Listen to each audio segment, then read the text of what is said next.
വിപുലീകരിച്ച ഐച്ചേരി ബദരിയ ജുമാ മസ്ജിദ് ഉദ്ഘാടനം ഇന്നലെ പാണക്കാട് സയ്യിദ് മൊയ്ൻ അലി ശിഹാബ് തങ്ങൾ നിർവഹിച്ചു. സമസ്ത കേരള ജമിയത്തുൽ ഉലമ ട്രഷറർ പി ഉമർ മുസലിയാർ അനുഗ്രഹ പ്രഭാഷണം നടത്തിയ സമ്മേളനത്തിൽ അബ്ദുൽ സലീം വാഫി മുഖ്യ പ്രഭാഷണം നടത്തി. NP മുഹമ്മദ് റാഷിദ് സ്വാഗതവും പി മൊയ്തീൻ അധ്യക്ഷതയും വഹിച്ചു. Arif Darimi, Abdurahman Faizy, Hamza A, Sathar M, Muhammad Kunhi A, Shajahan Aicheri, Ibrahim CH, Ajmal Azeez, VP Ashraf, Junaid Ashari എന്നിവർ ആശംസാ പ്രഭാഷണം നടത്തി. മൻസൂർ EP നന്ദിയും പറഞ്ഞു.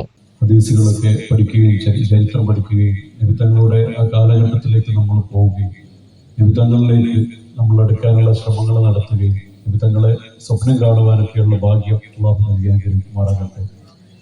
നമ്മളെ സംബന്ധിച്ചിടത്തോളം ഇബാദത്ത് ചെയ്യുവാനും അതുപോലെ തന്നെ നന്മ ചെയ്യുവാനും ഒക്കെ ആയിട്ട് പഠിച്ചതാണ്, നമ്മളൊക്കെ പഠിച്ചതാണ്. അപ്പോൾ അതാണ് നമ്മുടെ ഏറ്റവും ഉയർന്ന കാര്യങ്ങൾ, അതാണ് നമ്മൾ കോൺസെൻട്രേറ്റ് ചെയ്യേണ്ടത്.